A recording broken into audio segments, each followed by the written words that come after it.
नमस्कार, आपका मेरे चैनल पर बहुत बहुत स्वागत है। आज हम एनसीईआरटी कक्षा 12वीं हिंदी पुस्तक बितान पूरक पुस्तक है। इसमें पार्ट 1 सिल्वर बेडिंग का पाठ का सार देखेंगे। तो चलिए शुरू करते हैं पाठ का सार। भारतीय संस्कृति से सराबोर संस्कारी सिद्धांतवादी कुमाऊनी ब्राह्मण यशोधर बाबू सरकारी दफ्तर में सेक्शन ऑफिसर है। कार्यालय में निर्धारित समय तक सेवा देने के आदि यशोधर बाबू अपने आदर्श श्री कृष्णचंद्र पांडे की परंपरा का निर्वाह करते हुए अपने सहकर्मियों से हल्का फुल्का हास्य परिहास भी करते हैं। चूनेदानी नुमा कलाई घड़ी में 5:30 बजते ही यशोधर बाबू जब फाइल ट्रे में डालकर जाने लगते हैं, तब असिस्टेंट ग्रेड में आए चड्डा जी द्वारा उनकी कलाई घड़ी पर गई धृष्टता को अनदेखा करते हैं। तभी बातों ही बातों में वह दिन उनकी शादी की 25वीं सालगिरह होने का पता चलता है और वे अपने अधीनस्थों को पार्टी के रूप में 10 का नोट निकालकर चपरासी को देते हुए चाय पिलाने को कहते हैं। असिस्टेंट ग्रेड के चड्डा जी की आधुनिक पोशाक, चौड़ी मोहरे वाली पतलीन और ऊंची एड़ी वाली जूते पंत जी को समहाउ इम्पार से तो लगते ही हैं थे, किंतु चड्डा जी द्वारा सिल्वर वेडिंग की पार्टी देना भी उनको पाश्चात्य सभ्यता की वजह से समहाउ इम्पावर लगता है। यशोधर बाबू दफ्तर से निकलकर पहले बिरला मंदिर जाते हैं। वहाँ भी स्वयं ध्यान लगाते हैं और प्रवचन सुनते हैं।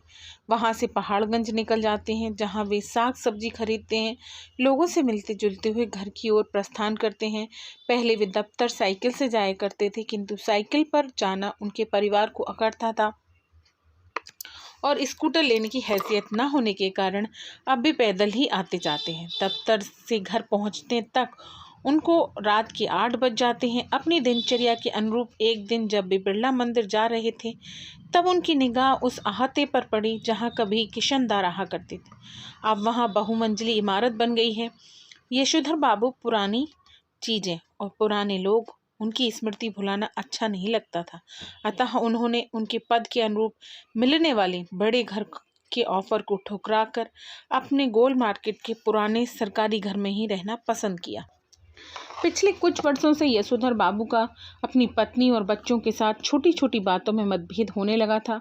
जब वे किशनदा को याद करते हुए सोचते हैं कि वे भी किशनदा की ही तरह शादी ना करते तो अच्छा होता, अपना जीवन समाज को समर्पित कर देते, किंतु तभी स्मरण आता है कि सेवानिवृत्त होने के बाद किशनदा का बुढ़ापा अच्छा नहीं बीता। उन्हें उनके किसी साथी ने शरण ना दी। उन्हें गांव जाकर रहना पड़ा। परिवार के अभाव में उनकी देखभाल अच्छी तरह ना हो सकी और उनकी मृत्यु हो गई। यशोधर बाबू याद करते हैं कि नौकरी की तलाश में गांव से शहर आए यशोधर को किशनदा ने अपने ही घर रसोइये की नौकरी पर रखकर बाद में अपने ही दफ्तर में नौकरी दिलाकर अपने मानस पुत्र की मदद की थी। प्रतिदिन प्रातः भ्रमण पर निकलते हुए किशनदा मानस पुत्र यशोधर बाबू को भी अपने साथ ले जाते। किशनदा यशोधर बाबू को प्यार से भाऊ कहते थे। कुर्ता पजामा के ऊपर ऊनी ड्रेसिंग गाउन पहनकर, सिर पर बिलायती टोप लगाकर, पाँव में देसी खड़ाउट धारण कर, छड़ी हाथों में लेकर Kishanda early to bed early to rise makes a man healthy wealthy and wise का मंत्र यशोधर बाबू को देते हुए सुबह सुबह भ्रमण के लिए जगाने आते थे। इन सब कारणों से यशोधर बाबू एक निष्ठावान शिष्य की भूमिका तब तक निभाते रहे जब तक किशनदा दिल्ली में रहे।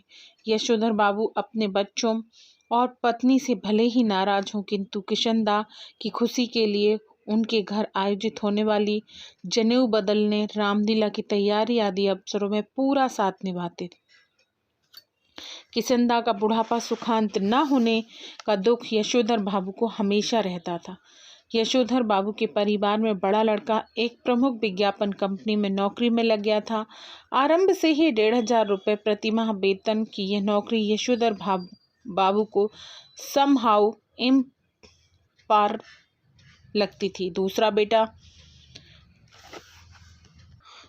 बेटा IAS की तैयारी कर रहा था। उसका एलाइंड सर्विसेज में ना जाना भी उसको अच्छा नहीं लगता। तीसरा बेटा स्कॉलरशिप लेकर अमेरिका चला गया था और एकमात्र बेटी विवाह के प्रस्ताव अस्वीकार कर डॉक्टरी की शिक्षा के लिए अमेरिका जाने की धमकी देती थी। यशोधर बाबू बच्चों की तरक्की से खुद तो थे, किंतु आधुनिक विचारों के बच्चों के साथ सामंजस्य नहीं बिठा पा रहे थे। यशोधर बाबू की पत्नी संस्कारों की आधुनिक न होकर भी बच्चों की वजह से मॉडर्न हो गई थी। अतः यशोधर बाबू उन्हें सान्यल, बुढ़िया, चटाई का लहंगा, बूढ़ी, मुँह मुहाने से, लोग करे तमाशे कहकर मजाक उड़ाते थे। यशोधर बाबू कभी कभी मन में स्वीकार करते थे कि उनकी बीवी बच्चे उनसे अधिक सुलझे हुए हैं। डीडीए फ्लैट के लिए पैसा जमा न करके उन्होंने भूल की, किंतु समहाउ इम्प्रॉपर यशोधर बाबू को किशन दा की बातें ही सही लगती थी। मूर्ख लोग मकान बनाते हैं, सियाने उसमें रहते हैं। जब तक सरकारी नौकरी तब तक सरकारी क्वार्टर, रिटायर होने पर गांव का पुश्तैनी घर। उस दिन मंदिर में प्रवचन सुनने में उनका मन नहीं लगा। हालांकि उम्र ढलने के साथ भी मंदिर जाना, संध्या पूजन और धार्मिक किताबें पढ़ना आरंभ कर दिए थे। प्रवचन में जनार्दन शब्द सुनते ही उन्हें अपने जीजा जनार्दन जोशी का स्मरण हुआ है, जो बीमार है।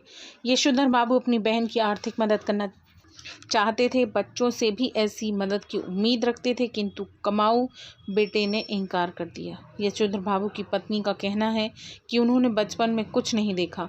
विधवा बुआ ने यशोधर का पालन पोषण किया। मैट्रिक पढ़कर जब नौकरी की तलाश में दिल्ली आए, तब से ही किशन दा के पद चिन्हों पर चलने लगे। यशोधर बाबू चाहते थे कि उनके बच्चे उनका आदर करें और हर बात में उनसे सलाह लें, लेकिन आधुनिक विचारधारा के बच्चों को नागवार लगा, क्योंकि जो बात यशोधर नहीं जानते थे वह उनसे क्यों पूछें। उनका बेटा अपना वेतन यशोधर बाबू के हाथ में नहीं रखता, यह उन्हें समहाउ इम्प्रॉपर लगा। बेटा अपने वेतन से घर की भौतिक सुख सुविधाएं की चीज़ों को संवारने लगा। अब वह न केवल सामानों का बल्कि उस क्वार्टर पर भी अपना हक जताने लगा। सब्जी का झोला लेकर यशोधर बाबू टूटी फूटी सड़कों से होते हुए अपने घर के निकट पहुंचते ही अचंभित हो जाते हैं। बाई डी पंथ की तख्ती लगी होने के बावजूद उन्हें लगता था कि वे किसी गलत घर में पहुंच गए हैं। क्वार्टर के बाहर कार, मोटरसाइकिल, स्कूटर खड़ी थी। कुछ लोगों को विदा करते हुए उनकी पत्नी और बेटी बरामदे में खड़े थे। पत्नी के होंठों की लाली और खिजाब पर बेटी की पतलून और सैंडो वाली ड्रेस समहाउ इम्प्रॉपर लगी। आधुनिक किस्म के अजनबी लोगों की भीड़ देखकर यशोधर बाबू ने किसी तरह क्वार्टर में कदम रखने का साहस किया। अंदर पार्टी चल रही थी। उनके बच्चों के मित्र व रिश्तेदार जमा हुए थे। तभी बड़े बेटे ने झिझक कर कहा, बब्बा आप भी हद करते हैं। सिल्वर वेडिंग के दिन 8:30 बजे घर पहुंचे, अभी तक मेरे बॉस आपकी राह देख रहे थे।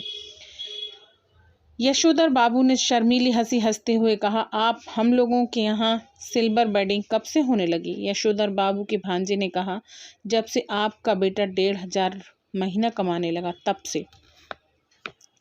पुत्र भूषण ने अपने मित्रों एवं सहयोगियों से परिचय कराना शुरू किया। उनकी many happy returns of the day का थैंक यू कहकर जवाब देते। बाई एंड पंथ, होम मिनिस्ट्री, भूषण फादर कहकर स्वयं हाथ मिलाकर यह जताने की कोशिश की कि भले ही संस्कारी कुमाऊनी ब्राह्मण हैं, पर विलायती रीति रिवाजों से भी भली भांति परिचित हैं। बच्चों ने केक काटने का जब आग्रह किया, तब यशोधर बाबू ने केक के सामने खड़े होकर कहने लगे, somehow improper, I don't like this. किसी तरह केक तो काट दिया, किंतु केक खाने से इनकार करते हुए कहा, मैं केक नहीं खाता, इसमें अंडा पड़ा होता है। भूषण के मित्र ने जब उन्हें लड्डू खिलाने का प्रयास किया तो वे राजी नहीं हुए। कहा कि मैंने अब तक संध्या नहीं की है। शाम की 15 मिनट की पूजा को उन्होंने लगभग 25 मिनट तक खींचा ताकि मेहमान चले जाएं। आज ध्यान लगाने पर उन्हें किशन दा दिखाई पड़े। यशोधर बाबू किशनदा से पूछ रहे थे, जो हुआ होगा से आप कैसे मर गए? किशनदा कह रहे थे कि भाऊ, सभी लोग इसी जो हुआ होगा से मरते हैं। मेहमानों के जाने की बात सुनकर वे लाल गमछे में ही बैठक में चले आए। यह बच्चों को बिल्कुल पसंद न था। यशोधर बाबू की दृष्टि मेज पर रखे कुछ पैकेटों पड़ी। ये कौन भूले जा रहा है? बच्चों ने कहा, ये आपके लिए है। भूषण सबसे बड़ा पैकेट खोलते हुए बोला, इसे तो ले लीजिए, यह मैं आपके लिए लाया हूँ। ऊनी ड्रेसिंग गाउन है। अब आप फटा फ्लोवर पहनकर ना जाएं दूध लेने, अब इसे पहनकर जाया कीजिए। बेटे की यह बात उन्हें चुभ गई। ऊनी ड्रेसिंग गाउन पहने उनके अंदर किशनदा समा गए थे। बेटा उन्हें दूध लाने कह रहा था, यह नहीं कह रहा था कि वह स्वयं दूध ला देगा। इस बात से उनकी